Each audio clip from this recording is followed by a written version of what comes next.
ये मामला है औराई थाने का है। ग्राम महरौली में विक्रम कुमार जो 10 साल का बच्चा था और जिसकी हत्या हो गई थी, इसके बाद ये मीडिया में काफी चर्चा में ये था और हम लोगों के लिए चैलेंजिंग था कि इसका उद्भेदन करना। और बाद में हम लोग उद्भेदन करके और सारा चीज आप लोगों के समक्ष रख रहे हैं। इसका ये पता चला कि जमीनी विवाद था इसका। विक्रम कुमार जो 10 साल का लड़का है, जिसके पिता का नाम सुशील शाह और प्रहलाद शाह में जमीनी विवाद था। और प्रहलाद शाह की पत्नी पुनीता देवी और प्रहलाद शाह का बेटा विद्यापति कुमार, ये दोनों इस हत्या में शामिल थे। और सबसे आश्चर्यजनक बात है, इसलिए आप सबों को आमंत्रित किया गया है कि इसमें अपनी ही चाची, यानी कि जो विक्रम कुमार की अपनी चाची अनरजीत शाह की वाइफ रागिनी देवी, वो इस घटना में शरीक हो गई। और उसने अपने घर से तहसुल लाया जिससे कि इसकी विकास कुमार की हत्या हुई, और लड़के को भी घर से निकाला। क्योंकि लड़के को घर से निकालना बहुत ही टफ था, तो हम लोगों ने जो अनुसंधान किया है, कुछ मानवीय अनुसंधान है, कुछ वैज्ञानिक अनुसंधान है, जिसके आधार पर यह पता चला कि वो विक्रम कुमार को, जो 10 साल का लड़का था, अपनी ही चाची, सगी चाची, उसको निकाल के लाई और साथ में तहसुल भी लेके आई।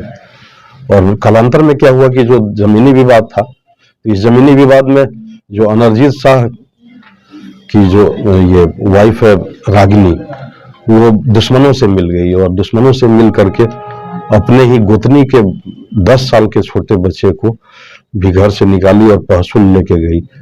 फिर पुनीता, विद्यापति कुमार और रागिनी देवी तीनों मिलकर एक सुनसान जगह पर, जहाँ की लोग बहुत कम जाते हैं, वीरान जगह है, वहां पर एक बंद कमरे में ये लोग तीनों मिल करके उसकी हत्या किए और डेड बॉडी को वहीं छोड़ दिए। बाद में ये था कि विद्यापति कुमार बोला कि अपनी माँ को, पुनीता देवी को बोला कि तुम घर से भाग जाओ। रागिनी देवी पर तो किसी को भी विश्वास नहीं था कि रागिनी देवी इसमें हो सकती है, तो रागिनी देवी अपने घर चली आई।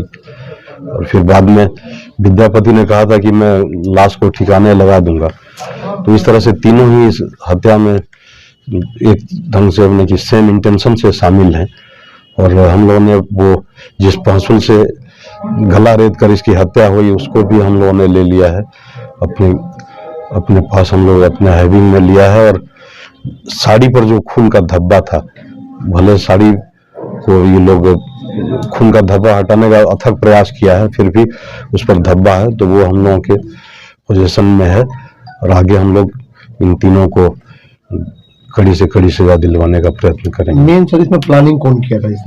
इसमें प्लानिंग है रागिनी कुमारी का, जो कि अपनी ही चाची है और देख रही थी कि के बाद में परिवार के साथ मौजूद होकर रो गा भी रही थी उस समय।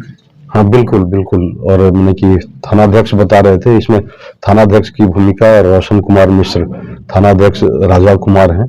इन लोगों ने काफी एक नए अंदाज में इन लोगों ने इसका अनुसंधान किया और इसमें सफलता भी इनको मिली। तो रागिनी मुख्य जो कल्प्रिट है, रागिनी ही पहले देखी कि जिससे भी इसका विवाद है उसी के घर में ये सब कुकृत्य किया जाए, जिससे कि ये साफ साफ बच जाएगी।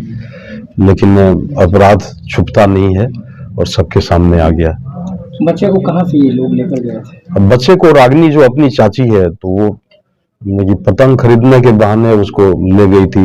और देखने वाली बात है कि साथ में तहसुल भी साथ में ली थी, और वो तहसुल भी रागिनी देवी के ही पोजीशन से बरामद हुआ। उसके निशानदेही पर ही तहसुल को बरामद किया गया है। जमीनी विवाद कितने सालों से चल रहा है? जमीनी विवाद 4 सालों से चल रहा था, लेकिन जमीनी विवाद इसमें कम है। एक विवाद जो नया उभर कर आया कि रागिनी देवी का ही, ये काल्पनिक नाम सारा मैं बता रहा हूँ, रागिनी देवी का ही उसके अपने देवर से कुछ प्रेम संबंध था, जिसमें कि पूरे गांव के लोगों ने देवर को अलग कर दिया।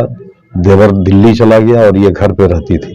तो रागिनी देवी को इसका बहुत ही मलाल था कि मेरे प्रेमी को हमसे अलग कर दिया गया है। तो वो भी अपने भैंसुर सुशील शाह से बदला लेना चाह रही थी।